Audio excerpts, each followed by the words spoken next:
700 posti a rischio impopolare di Vicenza, secondo i sindacati, anche se il presidente Gianni Miona ha già raddoppiato questa cifra, e un altro migliaio sarebbero gli esuberi in Veneto Banca. Mentre si annuncia per Natale il piano di fusione tra i due istituti di credito veneti, la regione, di fronte a questi numeri, si ribella. Di ufficiale ancora non c'è nulla, il nodo dei dipendenti viene trattato solo marginalmente dagli attori di questa vicenda.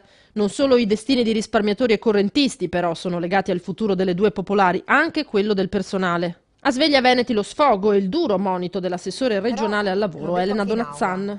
Nessuno mi ha formalizzato nulla, non ho un piano industriale.